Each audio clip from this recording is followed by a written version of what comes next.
been waiting on this one. For a long time in the making. Yes. Here on episode 27 of the Block to Block podcast, the best podcast in the world for all things Web3. Here we break down the technology, what's going on in the market, and the ways in which you can benefit. I am NFT and Jai, And I am Web3 Wayne. and over here the talk is different. Always, always. So different.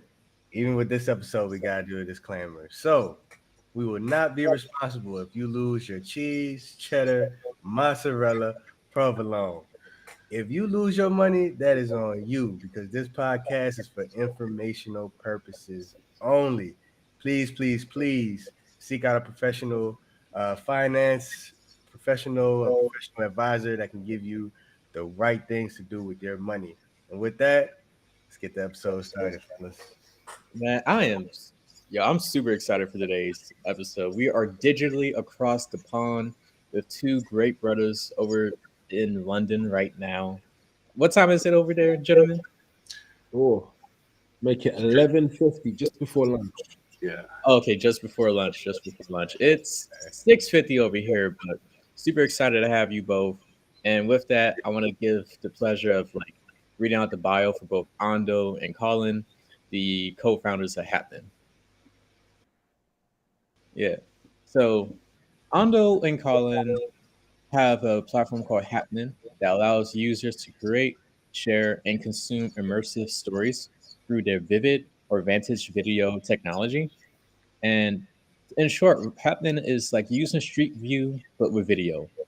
Ando and Colin both have engineering backgrounds and have an extensive experience in software development and consultant, and they have made significant traction with Happening and have been featured in notebook pitches, such as South by Southwest, and have also been listed as finalists in the Black Ambition competition that is sponsored by Pharrell.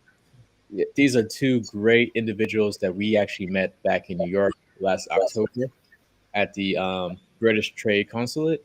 And, Ando was gracious enough to do just a live demo of the technology, and it blew my mind away. So we just had to get them on the podcast. But I've been talking too much, so gentlemen, welcome to Block to Block. Yes. Thank you. Can't forget the bars, man. Can't forget the bars. They also giving y'all bars as well. We'll get to that later. Okay. Thank you so much, guys. Yeah, it's been a pleasure being here as well. Like you said, met out in US. That was actually part of the tradition that we was on to sort of promote what we was doing with our technology at the time. And yeah, it was great just to meet a bunch of brothers in the space really doing it as well and doing the work. So thank you. Pleasure to be here. Absolutely. So yeah, let's just start out this conversation by, I read a really quick, short bio, but you two have very extensive experience when it comes to tech. So can you just tell us a bit about yourselves and how did you get to this point of your journey? Yeah, I think I'll go first. So as you mentioned, Ando, Happening founder, and CEO. So I think from an entrepreneurial perspective, I was always a guy with a side hustle. I was a guy selling donuts in the playground. I getting caught for selling donuts in the playground, I should say. There's always been something I was doing, but I think I had a sort of natural disposition towards maths, problem solving, and naturally I sort of went into the mathematics and computer science area. Did some engineering for about 10 years before stepping out and doing it on my own. But a lot of this I sort of bring down to the fact that I had some really great mentors growing up. I grew up in the city, London. I was an orphan. And generally speaking, you've got to play the cards you're dealt. And I had some fantastic mentors around me, guys who had done things in the tech space before, but also just people who were slightly ahead of me, slightly older than me, who I could see were setting great examples for. Colin is actually one of them. Colin's one of the individuals who was an older brother as I'm growing up. I can see he's doing the computing thing, and I'm able to almost just follow the footsteps. It just makes my life a lot easier. A lot of the mistakes they make, I don't need to make. And it's kind of where that's kind of how I got here. I'm also married and a proud father. My wife is the other co-founder and CMO on this business as well. And yeah, that pretty much sums me up. Great. How am I going to match that? I'll just be me. So yeah, I'm Colin. Born and raised in the UK to Nigerian parents. Thankfully, I gained access to tech at a very early age, like around 6 or 7, and it's become a lifelong passion. So I wasn't hustling donuts, but I spent, like, I guess from the age of 10 building people's computers. I did that. That was my sales job, like building tech at the weekend while in school. So I've probably built at least 400 different desktop PCs. So yeah, just constantly into hardware and software. I studied computer science at undergrad and intelligent systems at further education. That's kind of like a mixture of AI, machine learning, pattern recognition. I worked out early in my career that founding tech companies was my future. So I've spent the majority of my career working in small to medium-sized organizations, and I guess that helped me fast track my progress in tech and business with the exposure that you get rather than at larger companies. I'm married and I've got 3 kids under 4 years old, so I'm busy on all fronts. Ooh. 3 under 4, man. You are definitely resilient, Colin. I'll tell you that. But, oh man, but one thing I really like to highlight about your backgrounds, like both very interesting. Like you both had really that entrepreneurial drive to you at a very young age, right? Whether it's from the hustling donuts to building up desktops for individuals as children, right? As like young people, you have been doing like entrepreneurial activity. And Ando, you also mentioned like the importance of like mentorship as well when it came to your journey. So kind of curious, right? So you had this entrepreneurial drive since you was young, and you both been exposed to like technology. But what led you to working on Happening? Like, why specifically this area? Like, and what about this problem just drove you to action? It's a really good problem. It's a really good question. I think this goes back to again looking at one of my mentors, who's actually an advisor for Happening.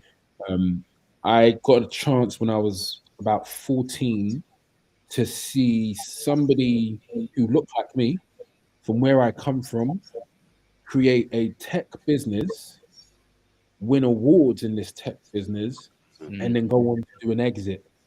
I think he exited for like 9 million at the time, which was like, it was, oh my goodness, it was completely ground shifting. It's like, you mean people like us play at this game? And the more I assessed it, I love the guy to bits, don't get me wrong, but the guy doesn't have 2 heads, right? He's the same. He's built out flesh and blood like all of us, and he's just done a phenomenal thing through hard work, focus, and obviously he's a very competent person. Then I started to look at it, and I thought to myself, hang on, so if he can do this, and if there are people in this world that can do things like the Zuckerbergs and the Bezoses and the Musks of this world, how come none of those people look like me?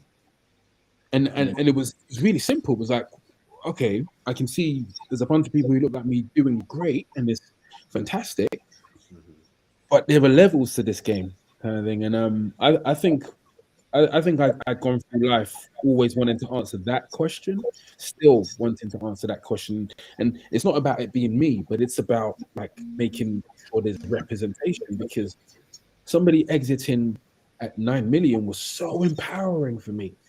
Imagine what somebody like the next Black Bezos, how powerful that would be for my children or for Colin's children.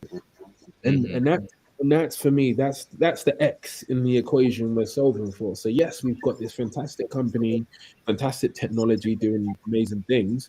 But it really is a case of go big or go home, really. We're really out here to make a ground shift, so that we can empower that next generation to actually think, yeah, if they can do it, they don't have two heads, I can do it too. Yeah. Hope that makes sense. Oh, okay. So to come back to how we've arrived at this business, then okay, we've got this fantastic technology, and it's like, right, is this technology big enough to carry that vision? And ultimately, it is. It is. I was at a concert, I saw a bunch of phones go up, and I thought to myself, imagine being able to synchronize all of these perspectives into a unified field of vision that one can move through.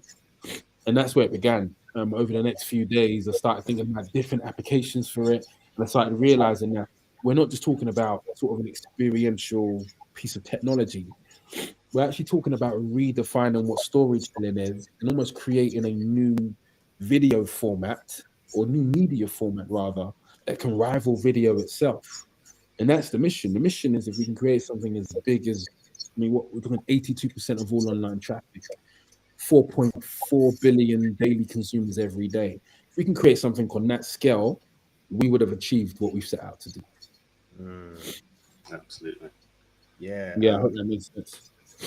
It does. It does. And you know, I love what you kind of said there. Of, you know, really the vision started with, I want to create this, $1 billion company that I can kind of exit with, and I want to basically, build off of what my mentor and the people before me did to say, hey, we can take this to another level, and we can, kind of create this inspiration or another stepping stone for the next generation. I think that's dope.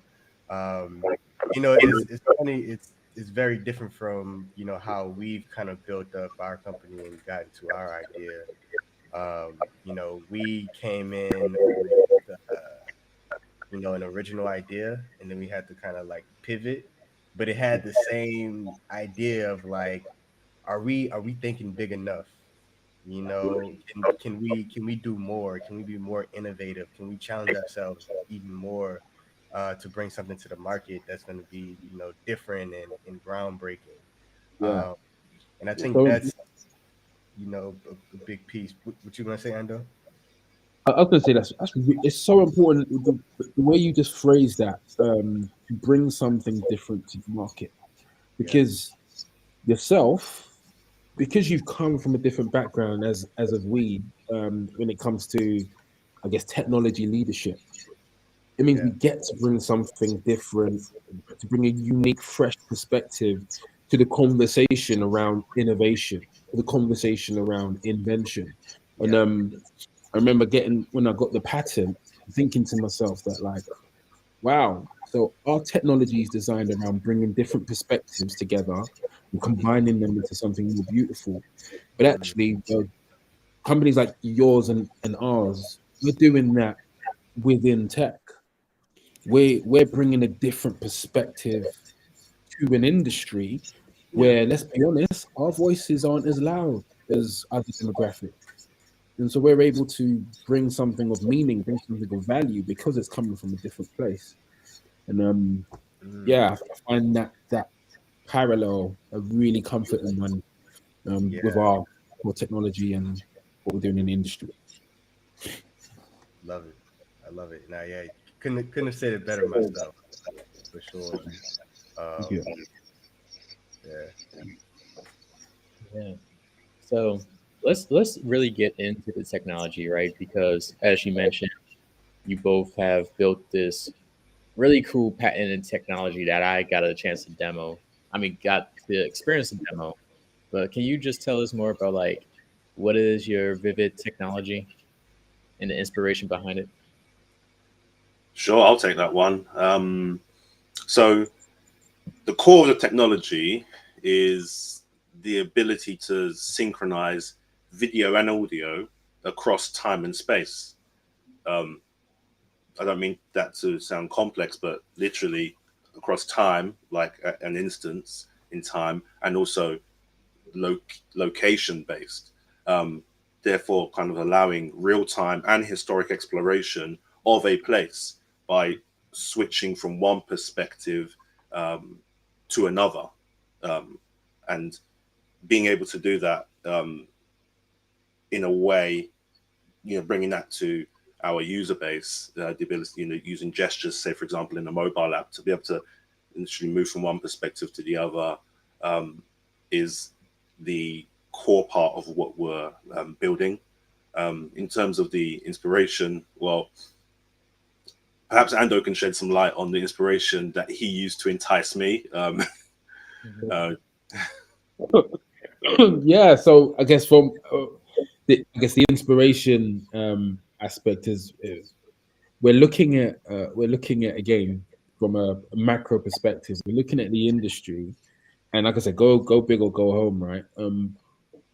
We're in a position where we got to ask ourselves, what does the next generation of storytelling or the next generation of social media look like? If we could just redesign it again, what things would we fix when it comes to telling stories? And I think making things more human is always a great place to start. And for us, what that meant was making things a bit more connected, making things a bit more authentic, which is a real one. Because let's be honest, social media is anything but that at the moment. But also making things a little bit more inclusive. And so we're looking at our technology and we're saying, all right, by synchronizing different perspectives, we're connecting people in a new, meaningful way, because we're connecting perspectives. We're allowing people to tell stories collaboratively. So like we kind of call Happening a crowdsourced video app, right? Because people are telling things collaboratively and we're crowdsourcing these pieces of media and merging them. But actually it's more authentic as well, because you don't just get the one perspective, you get multiple perspectives. So somebody's trying to show you their good side, well, you can just swipe and see another perspective, right? And actually understand and get a real side rather than just a good side. And we feel social media is lacking this at the moment. We know there's a move towards authenticity. Look at platforms like Be Real doing fantastically at the moment. Love what those guys are doing and the philosophy around that. And we're certainly carrying that and sort of taking that a step further with this. We've also got a few things underneath the hood.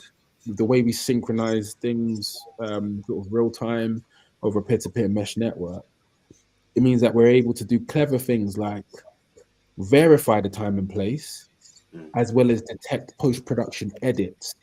Why is that significant? Well, take the George Floyd protests or Ukraine, for example. Imagine being able to request and verify content at source. Again, these are things which we're baking into our new media format, which just doesn't exist today. So there's definitely a need for what we're doing, and those are definitely some of the use cases that drive us on. It's like, yes, we need to get this out there into people's hands. Absolutely, yeah. And to really summarize that, a famous rapper once said, "So if you rate the truth or suspect it's fake news, why not get a second perspective and change views?" I've heard that before. That guy knew what he was talking about. Yeah. Ando got bars, man. Ando got bars. If you don't know, go on YouTube. Yep. Check out the Happening freestyle. And make sure you subscribe to the Happening freestyle to the Happening channel beforehand. Yep. So the funny story about that particular bar, right? So full context, we had to do an explainer video at some point because we're a tech company, and we needed to explain our technology. I have no experience in doing explainer videos. I'm just gonna say this was my first try. No experience in scripting them, doing settings, all editing, nil, nothing, right? And what I do have experience in, like from where I grew up, is rapping. Like that's how we tell stories, right? Yeah. And this is comes back to like people like us get to bring something new to the industry. Oh, I've got technologists looking at the video like, yo, this is dope. You're doing something different. Whereas like it's not actually different where we come from. It's just because I'm bringing what I come from here, rather than being at the table and conforming. We're doing our thing. This is how we tell stories. That particular line though that you just mentioned, if you rate truth or suspect fake news, why not get a second perspective and choose views? Wasn't there in the original edit. I actually had to add it because when I first delivered it to my wife, I said, "Yeah, this is what he's looking to do." She looked at it and she was like, "Yeah, it's all right. You're not really saying anything." I was like, "Okay, cool." So then I had to add that, had to add that bar, just the whole explaining video to make sense. But no, she was happy with it in the end. You heard it here, folks. You heard it here first. The power of a wife. She gonna make you step your bar game up. Listen, Crazy. if you're on the fence, go ahead and make that move. Yeah. And when I saw that explainer video, one, I thought you've been producing videos at a high quality for years at that point. So that's really great for you to try. And then I hit up Derek. I was like, yo, call Quentin Miller right now. You got to get some bars. Did he diss us? I was on the phone. Did he diss us, Timbucktoo? Yeah. Ethan, I actually want to see more tech founders doing that because people remember us because of it as well. And actually, being different is a good opportunity to stand out, particularly like in our industries where we might be overlooked an opportunity. But actually, even if you're going to overlook us, you're going to remember us. Yeah. And that's something which, there's something which I carry with me. I think that's a great point to call out, Kyle. Ando, my bad. Is to lean into the differences that you bring in this entrepreneurship journey. I think, especially as underrepresented founders, we often try to dress ourselves up to kind of look like what's the typical, and sometimes maybe a bit hesitant to show those different sides of us in fear that may disqualify us. When the truth is, a lot of times those are the things that are appreciated, that authenticity, right? To the people that matter the most, right? Your users, the people that would want to use your product, your customers, and that's really what people respond to. But then also, like you said, if you are trying to beat somebody at their game, I'm phrasing it a little bit different, but if you try to beat somebody at their game, doing it their way, then you're already starting off at a loss, right? Like there's a reason why you have to kind of, if you're trying to beat your chess master, right, you have to come with a different move that they've never seen before. It's because you can't really beat them at their game. So I think it's dope, and what you're saying here, which I feel like is lean into your differences, lean into your superpower, as some people would call it, and say, hey, this is what I know how to do. This is what I bring to the table. This is what I understand from my perspective, right? From my perspective of where I've grown up, the community that I've been in, and this is how I want to package it to bring something different to the world. So I love that. I'm getting ideas. I'm getting inspired from it. I would say we're probably a step or two behind you guys in terms of the entrepreneurship. And so, in our head, we've just been ideating a lot of like, how do we continue to get better, and really get the message out there. So don't feel, shaded or anything like that. We come out with our own rap video, you know what I'm saying? So It's gonna be like an Afro beat / rap video, right? Like let's get it, Skepta vibes. I want to be in the background. I want to be in the background. That's it. I'll be one of the goons. We got you. Love it. Yeah, man, you gotta be different. You got just to jump on what you were saying about our difference is ultimately why we're in the room. Because if somebody else can bring what we can bring, or if we're only bringing what somebody else in there is already bringing, there's no need for us to be in the room. So I definitely agree with that, and I find purpose in difference. Sometimes I might take that a bit too far, according to my wife, in terms of being different for the sake of being different. But I don't know. I find purpose. I find value in that, and yeah, definitely walking in that. Well, next time she calls you out, just say, "Hey, don't you need to be odd to be number one?" And just give How it Wisdom. That's Hey, good. I love it. shout out But to you need Holly. a I got that shout, from him. you know.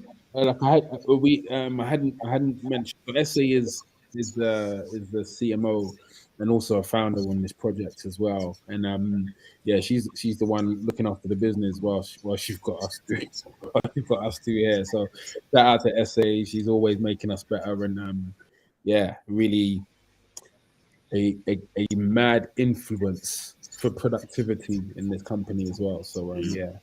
Okay. Yeah.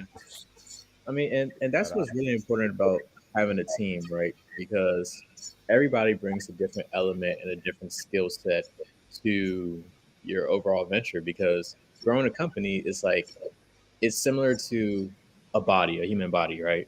There's so many different organisms at play, so many different systems that have to happen and work together concurrently in order for the entire body to function. So, you're the CEO, and I know you also have your engineering background, but you have to do a lot of like fundraising and storytelling. Colin here is the CTO, who is really heavy within the tech side of things. And then you said what's her name? Essay. Essay. Excuse me. You said the chief marketing officer. Yeah, that's correct. Yeah, so she has a couple of hats at the moment, marketing officer, but she also does people operations as well. So she Yeah, basically looks after everybody at the moment. Yeah. like all critical functions, like Mm. for like. And can you actually talk a little bit about that, right? Like when you are starting your founder journey, there's so many things that have Yeah. to happen at the same time, and at sometimes you may feel like one function is more important than the other, but they're all equally important, right? Like how important is it to form that team, and what did you even look for when you was forming a team? Yeah. Yeah. Yeah, I think it's good to look for people who are different to you. So whilst I'm a technical founder and Colin is a technical founder, we're very different technical founders. So on my own admission, I'm a little bit of a cowboy, right? I'm just let's get it done by any means. Colin gets things done properly, and I think there's a certain discipline that is necessary for engineering excellence. Whereas I'm solving for speed. Colin is solving for excellence and reliability and robustness. And doesn't mean he doesn't operate quickly. He does. He operates light years ahead of me. But I need somebody like Colin in order to essentially make sure I behave. I seriously mean that. I always sort of joke to myself that every time I submit a line of a bit of code into our repo, Colin holds his breath. See if I'm. But yeah, it's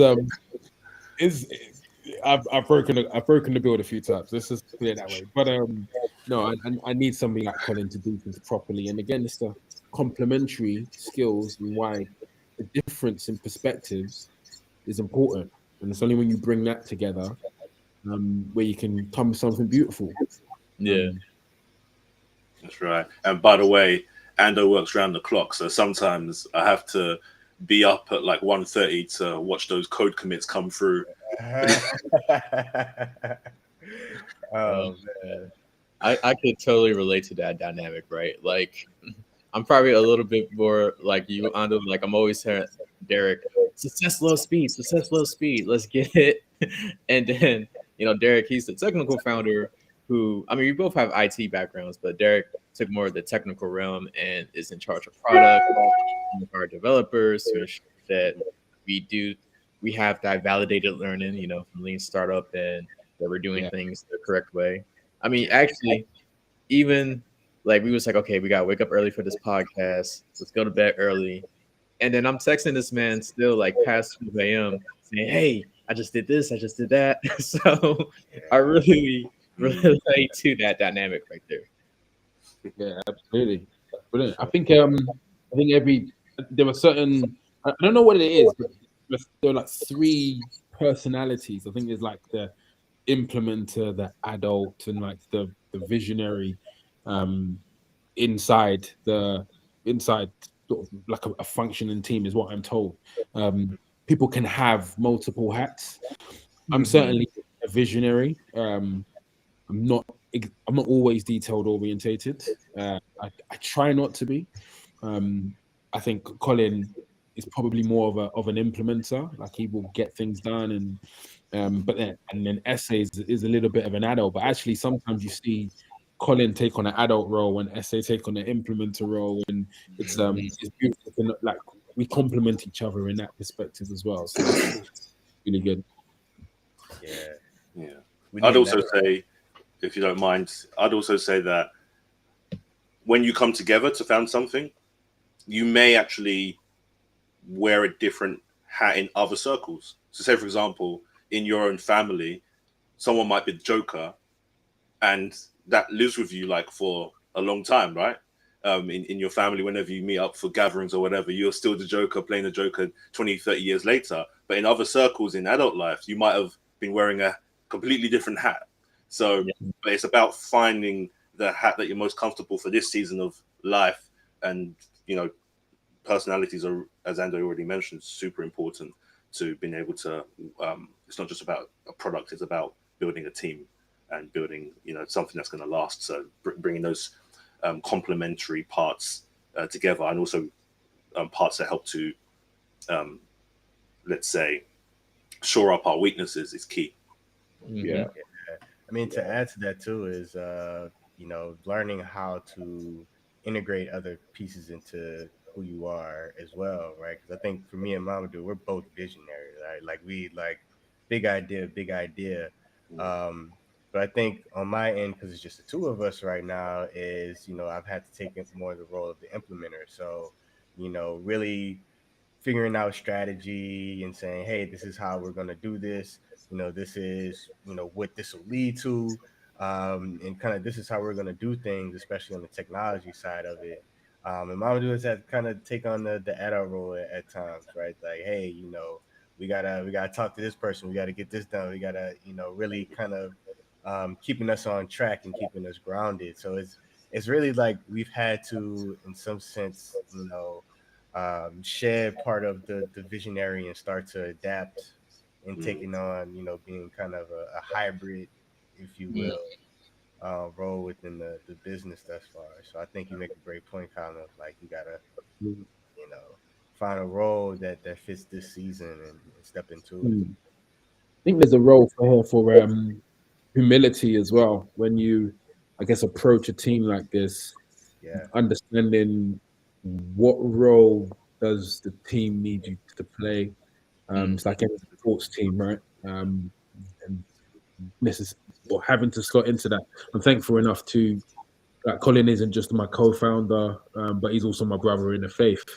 Just like my wife is also my sister in the faith, and actually coming into a function and sort of needing to sort of be humble in that is something that comes easy and comes easier, I think, due to that faith aspect as well. Which it's for me it's something I really value, that faith aspect as Yeah. well. Powerful. It keeps you grounded. Keeps you Absolutely. grounded. Yeah. So back when we initially met and we was talking about our respective tech companies, and I mentioned like I'm in Web3, you said something that really was interesting to me. You said that happening is, if you was to call it a Web 2.5 company, right? It takes elements of Web 3, but it still takes elements of Web 2, and it combines that into your current venture. Can you like dive a little bit more into that in terms of like what are the elements you're taking from both sides of these technological errors and how that plays into happening? Yeah, really good question. It runs deep though. So for starters, I love Web3. I'm a big fan of like blockchain, metaverse, decentralization. I think these are fantastic philosophies. I think there's a big problem with Web3 at the moment, and it's one that we're going to be finding for a long time. Is when it comes to mass market adoption, Yes. because Web3 seems to be more about the technology right now than it is about the people and the use cases. And I think one of the sad things I'm finding is the biggest flag bearers for Web3 are encouraging people to use technologies which alter the way people currently behave. And I think that might be the wrong approach. So, happening underlying multi-view video technology, or Vivid, utilizes many components from Web3, such as the decentralization of data. So we've got that peer-to-peer mesh network. It utilizes extended reality. So we've got augmented reality in there, and we've got future plans for virtual reality, sort of 360 tech. It also utilizes a blockchain style codec, which is the way we synchronize that data. We're able to verify time and place and checksums and all that stuff. So we're using a lot of principles and components from Web3. However, what we're not doing is we're not asking people to behave any differently than they already would. Neither are we asking people to go out there and purchase a bunch of VR goggles, which you're going to feel is great for all of 30 minutes before you start feeling nauseous.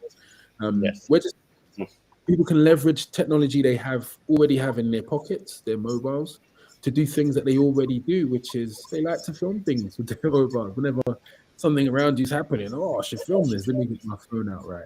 So we're using technology they already have, behaviors they already do, but with philosophies from Web3 and ideas and technologies from Web3.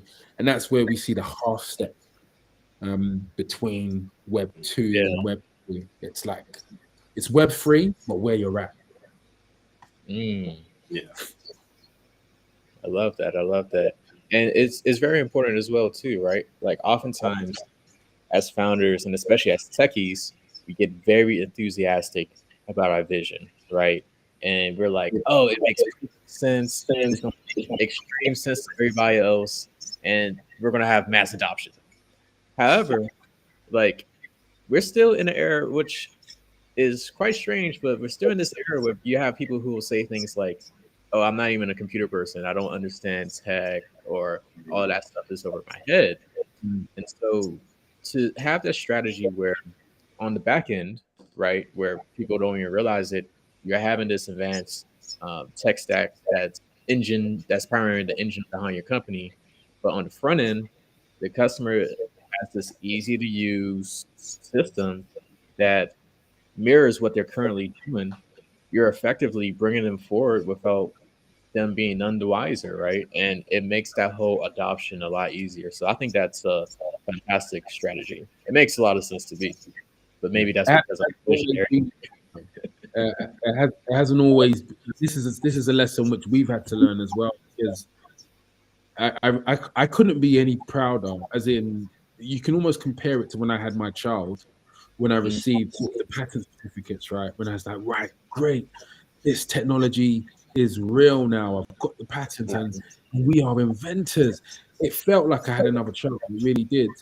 So I'm obviously, ask a parent about their child, right? And they're gonna go on and on. I love talking about technology, but like nobody really cares about my technology. Nobody cares. People want to know about the benefits. How's it going to solve problems for them?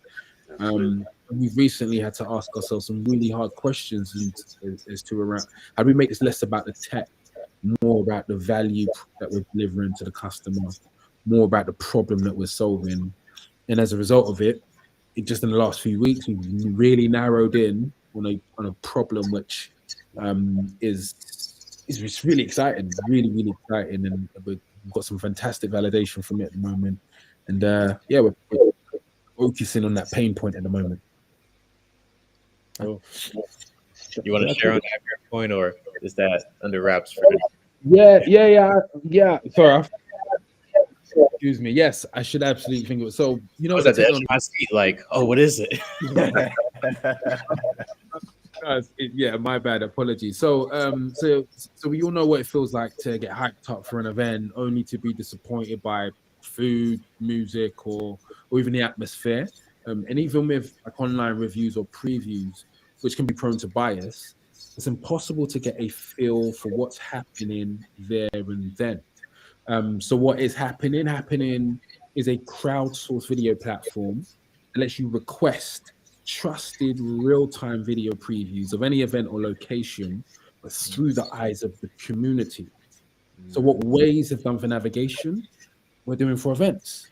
And where there are multiple people at that community, their perspectives are merged into that multi-view video, giving you an even more immersive and trustworthy experience.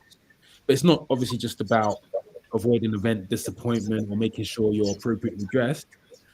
Happening actually encourages real life social interaction, as well as removing the fear of the unknown, which we know reduces the levels of anxiety currently experienced by 9 out of 10 young people.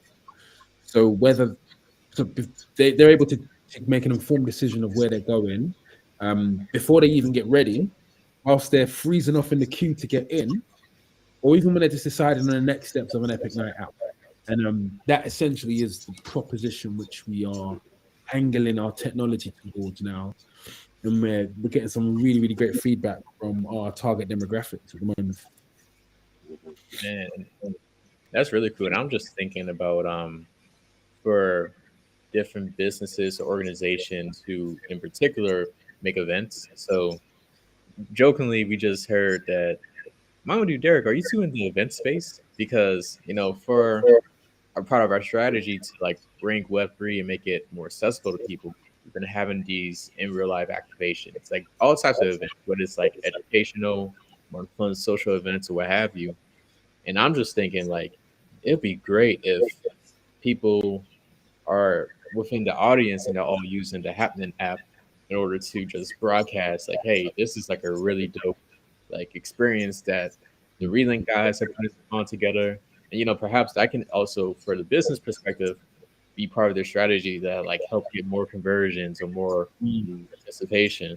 You know, just spitballing, but I think that's really Very good. Yeah, I appreciate that. Thank you.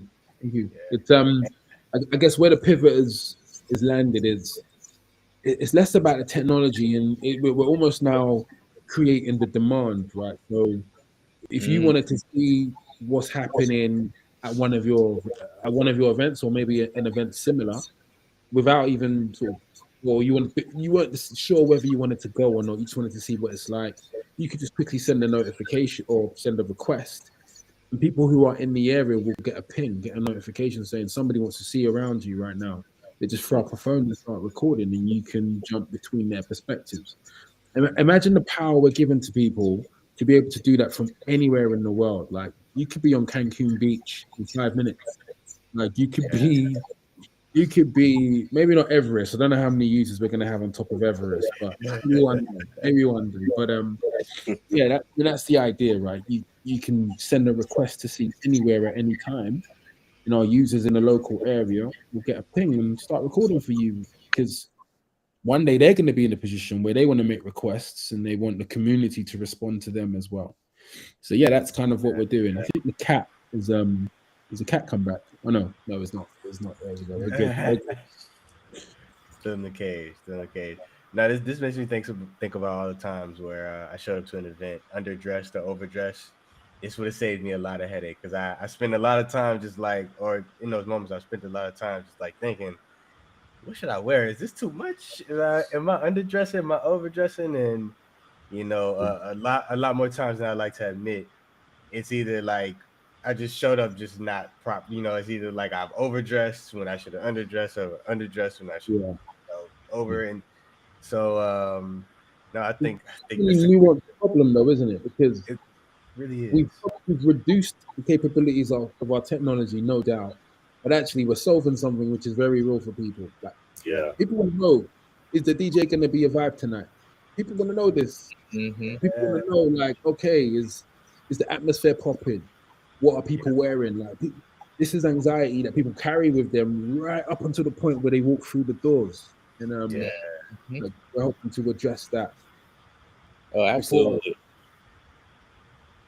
Like I'm just thinking about like that DJ example of just like how many times where I've been in markets where it's not like a huge African community and they have an Afro beats night, and then it's just like it's like 20 23, and then they're playing songs like "Fall" by Davido. They're like, "Yeah, we got that new DeVito." I'm just like, oh, like this is not it. Indeed. Shout out to the video though, but he's got a lot more newer content than that. So indeed. Right. Oh man. So one thing I do like to highlight, right, is on Block to Block, like I would say the vast majority of our audience are Americans, right? And it's especially with here in the US, it's really easy to just get caught in your more local demographic or like the local bias of what your experience may be. But like you're both in the UK and it's a very different environment, the startup scene from like the American ecosystem. Could you, but I know you both also had like some experience exploring like the US startup ecosystem and obviously the UK ecosystem. Could you just talk a little bit about like some of the differences and similarities that you experience between both startups ecosystems? Yeah, sure. Obviously, not much has to be said for the US space in terms of tech, like world leading. The UK has a great tech scene also for at least a decade and a half, perhaps longer. Plenty of talent, lots of innovation. It also has, which I think is a great advantage, great time zone access to nearshore and offshore teams. Yeah. So say for example, if we were here in the UK, we could probably liaise with India, but also overlap with the States. So that's really quite helpful. Remote working is really beneficial for UK startups in general, allowing them to access overseas talents and stay financially lean. For example, avoiding the cost of renting offices, things like that in the early days. From my understanding, that isn't necessarily the same in the States, where sometimes not having an office can potentially hinder fundraising activities. So, for example, like because I know that the networking scene is far stronger in the States. I would say that there are also some market and cultural nuances between the States and the UK. So, an example of market is the US investment pool is huge in comparison to the UK. I can't remember the exact stats, but yeah, it's it's out of this world. I think the stat I heard was that a prominent state within the US has the same investment pool size as the UK, one state. So that's a huge. So as a consequence, there are less opportunities. Full stop. So as tech founders in the UK, you have to be super bold and adopt some of that US mentality, being super bold and willing to leverage also multiple fundraising approaches to stay afloat. And that's something that I would say Ando has expertise in, as I've seen him do. And from a cultural nuance perspective, I'd say that, and I've already alluded to it slightly, that British politeness can often lead to individuals underplaying their hand. I'd say the opposite is the case in the States. Having witnessed it several times being on ground, the confidence level is next level. So I would say that we have to take that nuance into consideration in our comms, across the pond, and also even when it comes to things like recruiting, or where, say for example, here in the UK, someone might underplay their hand, but the diamond in the rough, versus someone who has the gift of the gab, but it's kind of a bit light on what we're looking for. So yeah, those are some of the things that that I've seen.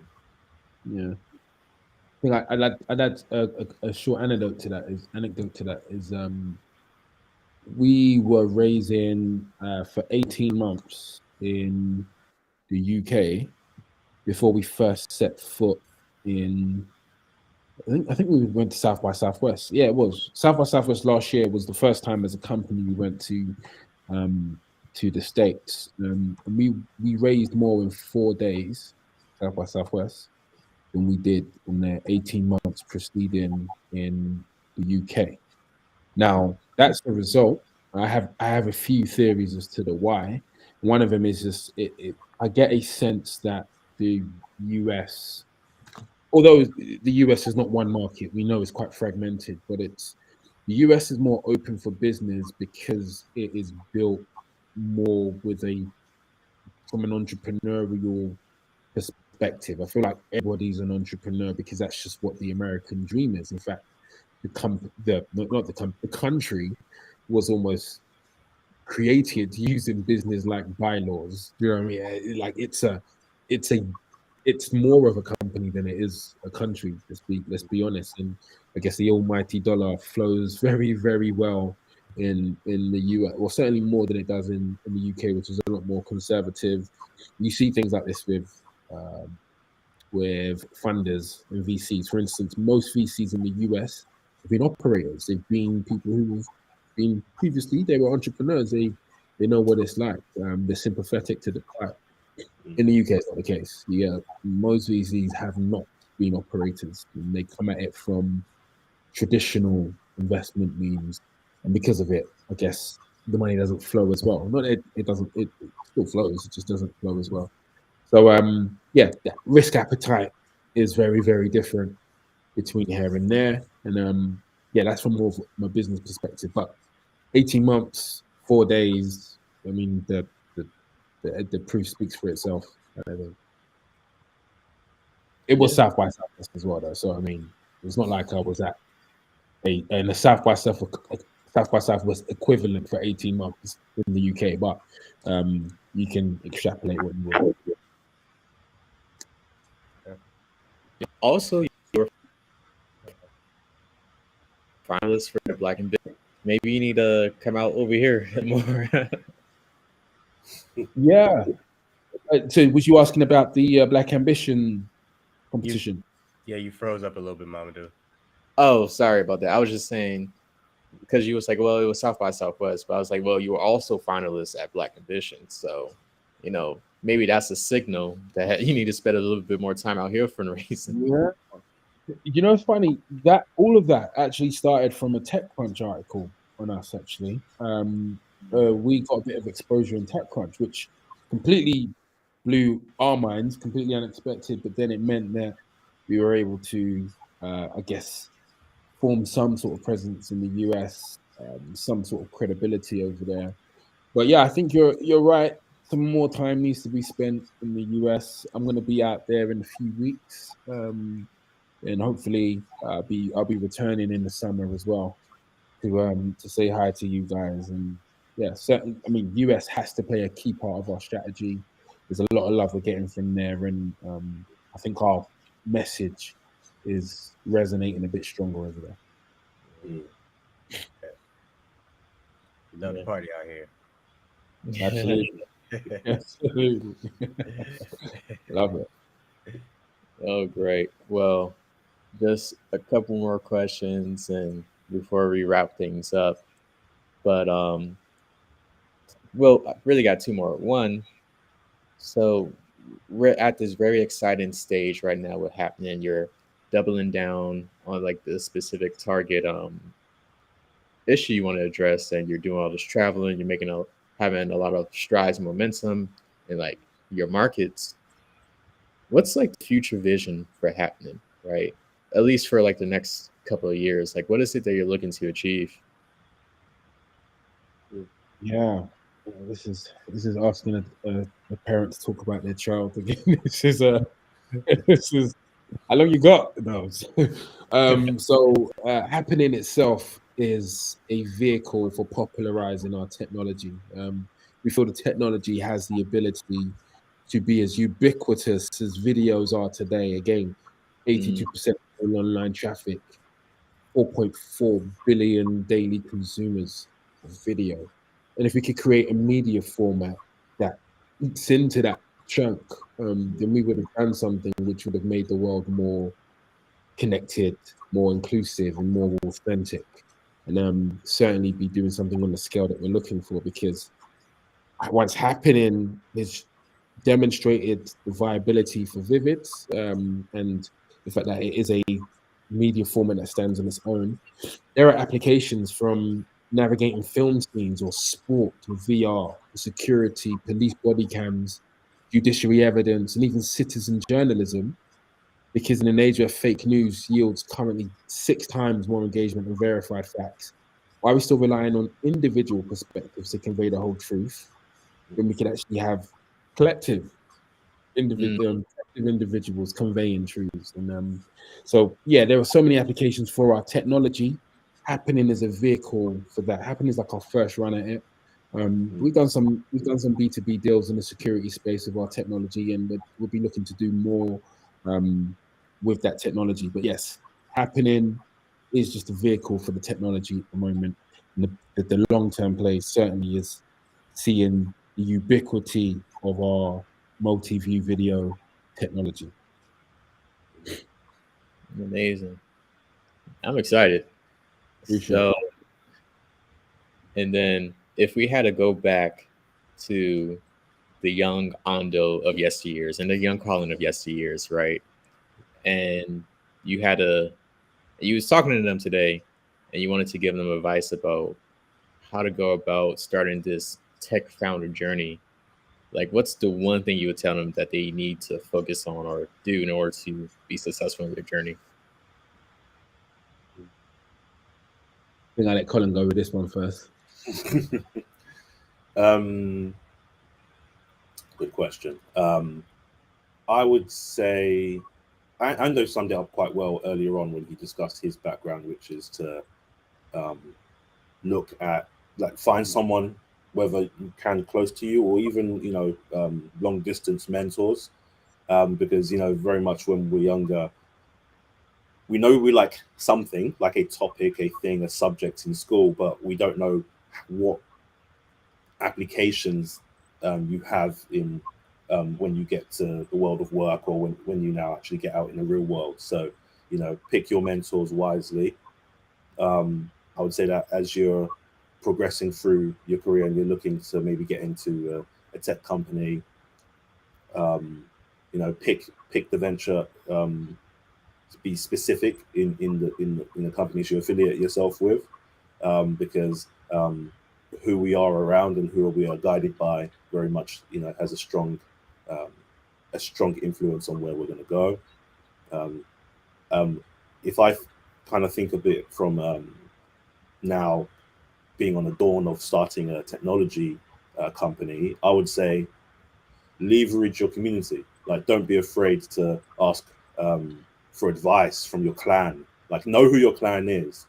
What I did was, when I was through my whole career, I had like a document where anyone who I've vibed with really well in tech, I wrote them down.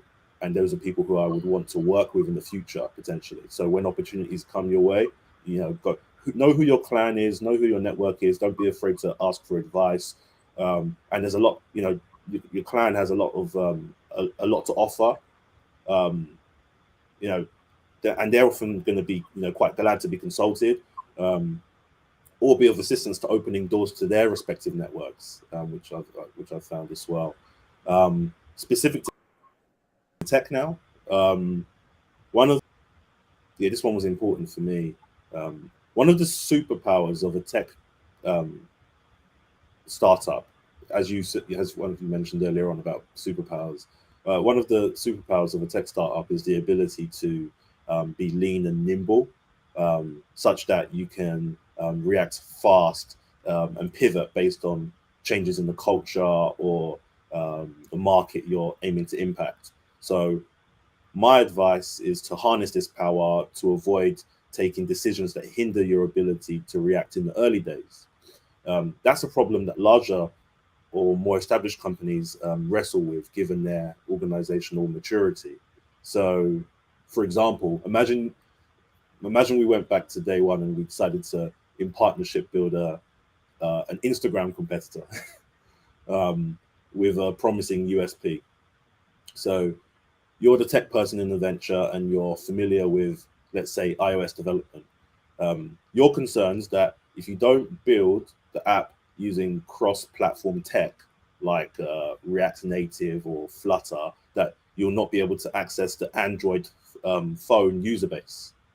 So you can think of it in two ways. If you have the capabilities to learn a technology like React Native, for instance, and your app is low complexity, then feel free to be bold.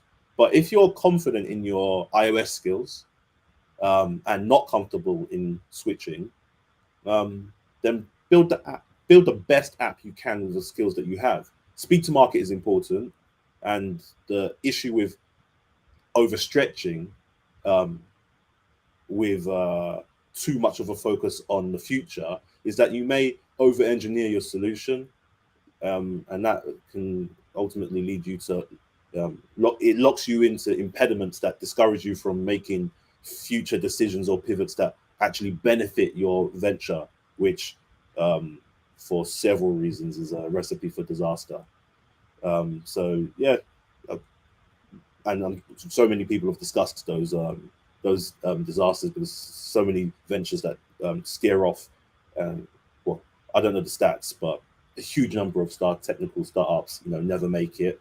Not because they didn't have a great idea, but because they were too fixated on a vision that maybe the world wasn't ready for yet, or that they had to be a little bit more gifted in vision to notice how the market really dictates the entry of a product. Yeah, that's it from me. Yeah, I like that. I might add a couple of things really quickly. So I think number one would be leaning into your difference, leaning into your superpower. You guys have mentioned that. We touched on that already. Number two is, for me, would be just understanding the importance of resilience. Like, you're gonna go through in this journey. Like, it's such a roller coaster. Exhilarating highs and the soul crushing lows are relentless. It's just relentless. It's just, as in, sometimes you might think you're bipolar. It's deep. It's really deep. And I don't mean that to shake, but like it gets real, like hour by hour at times. But yeah, just lean into that resilience, because hard times will come, but so will better days if you can just be resilient and understand the importance of that. And the last one for me, it would be similar to what Colin was talking about, actually. It's just, don't be afraid to disrupt yourself. Like, you need to keep on learning. You need to keep on evolving, keep on improving. And I think disrupting oneself, this is the one thing I can control. I can't control everything that's out there. I can't control what the amount of venture that went to Black founders last year. That's not within my power. That's not within my control. I can't control like how I'm perceived by other people when I walk into a room and I'm looking for a decision. What I can do is disrupt myself and adapt myself wherever I need to achieve the goal. And yeah, that's where growth comes from. That's where evolution comes from. At the end of the day, adaptability. Well said. Well said. Colin and Ando, thank you both for your insight, for sharing your founder journey, for telling us what's happening. It's been a very, very powerful and fruitful conversation. The last thing I ask is, so many gems. The last thing I ask is, where can the people follow you both? Yes, we are currently going through a rebranding exercise, but of course, you want to hit up the website, happaning.com. You can sign up to a list on there, sign up to a mailing list on there.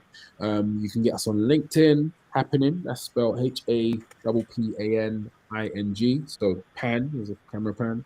And on Twitter, we have the handle, the Happaning app, all one word. Yeah, follow us. Great. We'll be sure to list it in the description below as well. Thank you very much. And we're also looking for candidates who are interested in joining our pilot program as well. We're looking for the next city that we're going to be in, and the next Atomic Network, which we're going to be creating. If you're interested, feel free to give us a shout, and yeah, we'll get in contact. Thank you. Awesome. Well, thank you both. This has been an amazing podcast here on episode 27. I'm NFT and Jai. And I'm Web3 Wayne. Make sure you like, comment, subscribe, and share with all your loved ones. Yes, sir. Peace. Lesson. Peace.